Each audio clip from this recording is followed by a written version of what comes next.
So if you haven't been told before, buying a house is a big deal, right? Although it's something that happens literally every day throughout the country, it's not something that an individual actually goes through a lot in their life. And typically mistakes are going to happen when you don't prepare enough, which seems silly because you're about to make a purchase that most people only make a few times in your life, not to mention that that purchase is probably going to be the most amount of money you've ever spent in a single transaction ever. And you're telling me you haven't prepared enough. Like seriously, I know people who watch 10, 15, 20 videos of the new iPhone review and all the new features just before they actually buy it to actually give them a reason why they should buy it, despite the iPhone not really changing at all from year to year other than a few updates.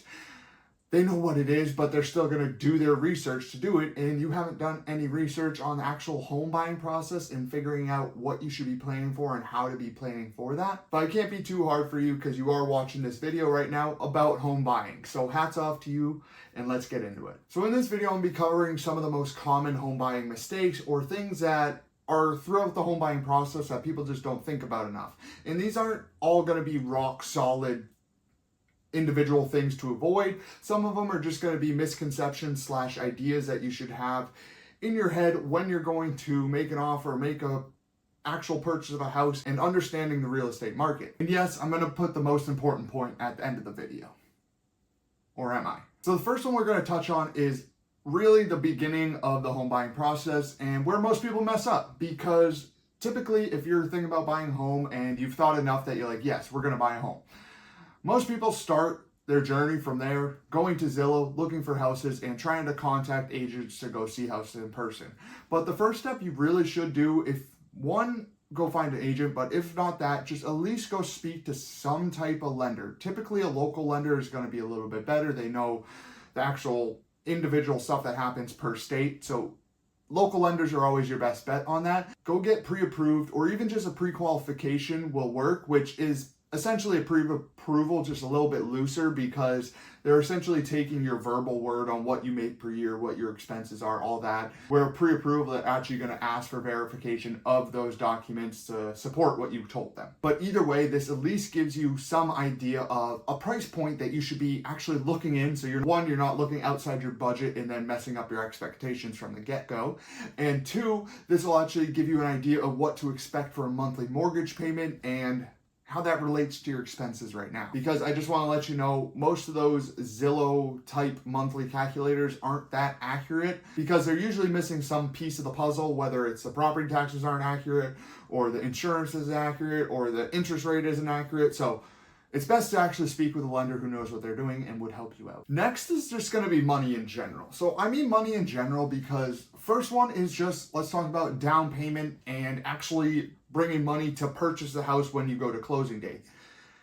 The down payment is just one cost. There's also closing costs, which is a whole nother cost. So those two are the things you're going to need for the closing table. Again, this will help if you speak to a local lender so that they can kind of give you, hey, this is what loan that you should be looking at. Say it's a 5% down conventional. So you know you're going to need 5% down in the purchase price.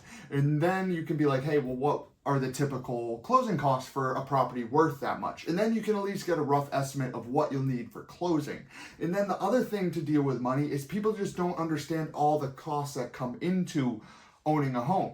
So of course, they think the only expense is honestly the mortgage, but the mortgage does include property tax and insurance. Both of those can move a little bit year to year, depending on if insurance rates are rising or if property taxes are dropping, whatever it is, those can move.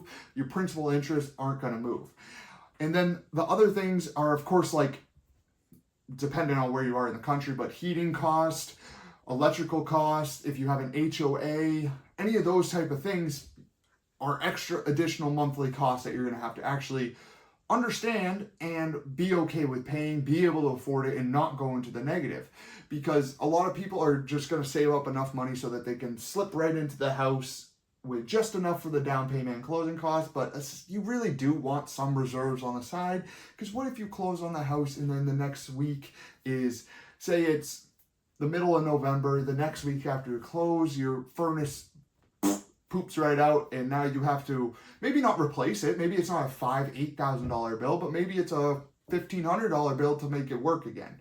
So those are things that you're going to want at least some money on the sidelines so that you can stay afloat. All right, next is not having proper expectations. And I'm not trying to be too hard on anyone or being negative in this video because I know it might seem like that. I'm pointing out a lot of stuff that people are doing wrong, but I just want to give it to you straight so that you actually have an advantage when you're going into the housing market. You know what you're looking for and you're set up good for your purchase. And the first thing we're going to start with expectations is what I call the 75% rule. And I tell this to my buyers all the time because what you want to do when you're looking at a house is get clear. So you want to make a list of your wants, your must-haves, and I even tell them to make a list of absolute deal breakers. The ones that you would not, like if you have a cemetery across the street, I'm not buying that house. Stuff like that. So when you're touring properties, I always tell my buyers, if it meets 75% of your wants and needs, I would suggest putting in an offer. And I'm not saying you have to put in your strongest offer or overpay for a house you don't want, but typically, of course, it depends on what price point you're working in. This kind of applies more for like first-time home buyers who are wanting a dream house type feel with a dollar store budget, and it's no judgment to them. I was a first-time home buyer once. I was on a shitty budget.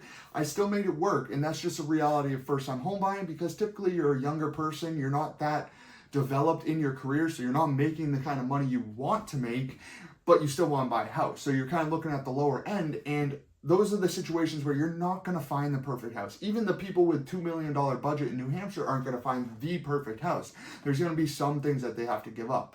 So that's why I say the 75% rule. So like the reason I say it is another reason is because I had some buyers I was working with during the COVID time and they wouldn't want to really go above list unless the house was perfect for them.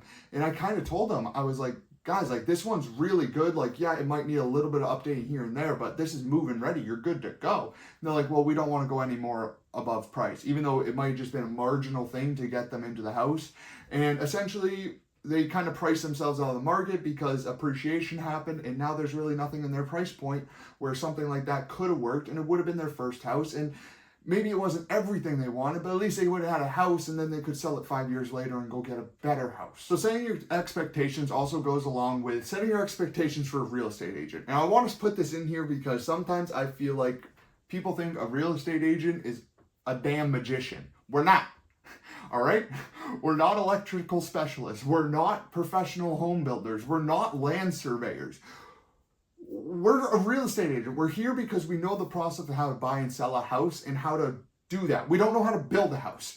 We don't know everything in the house. Chances are the first time you're seeing that house, when we set up a showing and I met you at that house, that's probably my first time ever being there and being in the house. So we're both starting from the same point. I have every piece of information I have given you at the same. I have the same property disclosures as you. I have the same listing sheet as you. I've given you that information. Now, I'm not saying you can't ask questions, but like, don't expect me. I had someone the other day, I was holding an open house for someone, right? We're out in the backyard. Do you know what kind of tree that is? What? Do I know what fucking tree that is? No. It was just a tree. I have no clue what tree that was. I'm a real estate agent. I don't know trees. I'm sorry.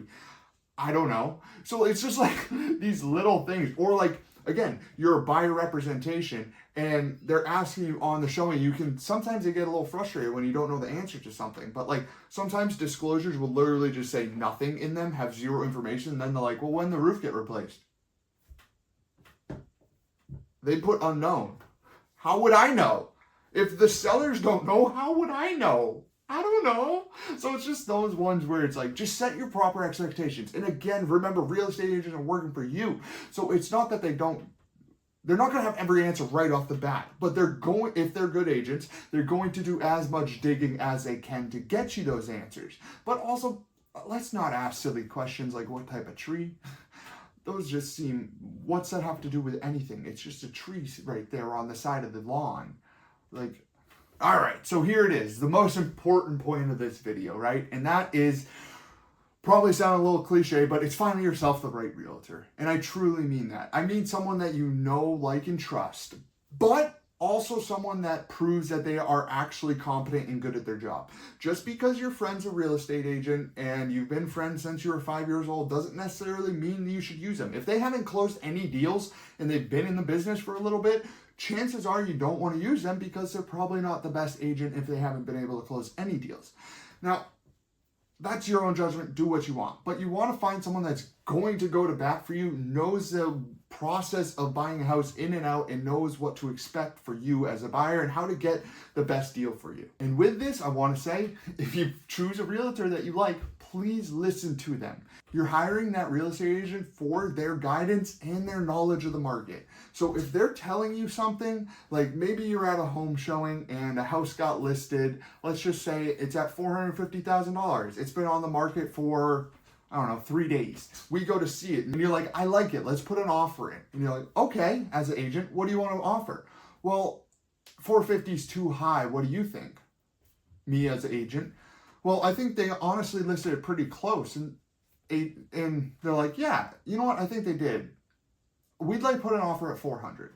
And I've had to tell people, I'm like, guys, it's not that I don't want to write up an offer. Trust me, I want to write up the offer. That's how I help you get your goal. That's also how I get my goal of helping you and getting paid. So I want to write up offers, but that's a horrible offer. It's been on the market for 3 days. It's already had an offer on it, and you want to offer $50,000 less? Why? Why? I'm not saying it's a waste of time, but it's a waste of time. So just listen to their guidance. It might not be what you like, but they're probably just giving you the reality of the market because, again, once you close a deal, that's when agents get paid. So it's not like they're not wanting to get you to the closing table. And one more thing I want to mention about agents is please understand that agents work for free, completely for free until that closing table. So all the work they're doing, 6 months of showing that they're doing for you to find you the right house, it means they're invested in you. It means that they've created a relationship and want to see you hit your goal. And of course, it also means that they want to get a payday. But it's just like, I don't think, not necessarily respect, but I just don't think people understand the backside of real estate. How, yes, I'm working with you as a buyer, but we've been looking for 6 months and we haven't done anything. I've been working for free for 6 months for you. Now, I'm not saying like there's anything that should be owed with that, but I feel like people just don't understand how real estate agents get paid. We only get paid when we close the deal, just an FYI. And the last thing I want to mention is not to be negative, not to add any more negativity to this video. It's just a video about reality of buying a house. And I'll be honest with you, the home buying process is kind of shitty. Other than going to look at houses and the closing day, all that in between is going to be stressful for you as a buyer.